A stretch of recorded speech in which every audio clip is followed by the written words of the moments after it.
Το νέο προπονητικό κέντρο είναι αναγκαίο για να είναι ανταγωνιστικός ο ΠΑΟΚ σε ευρωπαϊκό επίπεδο και γι' αυτό ανταποκρίνεται στα υψηλότερα ευρωπαϊκά πρότυπα.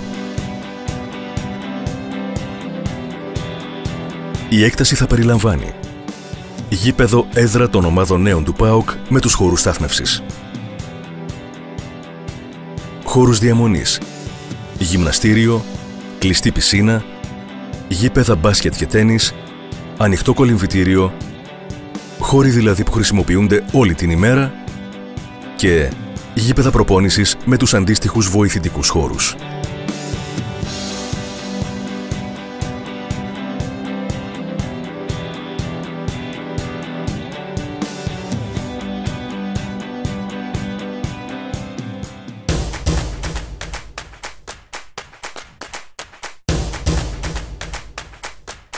Οι εγκαταστάσεις ιαματικής λουτροθεραπείας απευθύνονται τόσο στο ευρύ κοινό, αλλά αφορούν και στην αποθεραπεία των αθλητών. Περιλαμβάνουν υδροθεραπευτήρια με ομαδικούς και ατομικούς λουτήρες, εσωτερικού και εξωτερικού χώρου, καθώς και ξενοδοχείο με χώρους διαμονής των επισκεπτών του θεραπευτηρίου.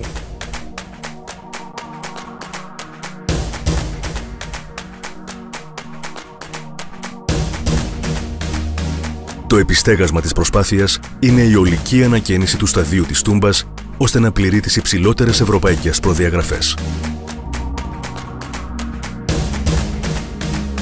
Οι επεμβάσεις στο γήπεδο της Τούμπας προκαλούν αλλαγές στην όψη, αλλά και στη λειτουργία του γηπέδου. Δημιουργείται νέο μεταλλικό κέλυφος που περικλείει το γήπεδο και νέο στέγαστρο που καλύπτει περιμετρικά τον χώρο των θεατών. Επεκτείνεται η πτέρυγα διοίκησης του ΠΑΟΚ και δημιουργούνται νέες σουίτες. Δημιουργείται μεγαλύτερη χωρητικότητα θεατών στο γήπεδο για τους φιλάθλους, κατασκευάζονται νέες θέσεις πιο κοντά στο γήπεδο και τοποθετούνται οθόνες εσωτερικά για βέλτιστη παρακολούθηση του αγώνα. Εγκαθίστανται νέοι χώροι εστίασης και food corners περιμετρικά του γηπέδου για πλήρη εξυπηρέτηση των φιλάθλων. Τέλος, ιδιαίτερη μέριμνα δίδεται και στο θέμα της στάθμευσης.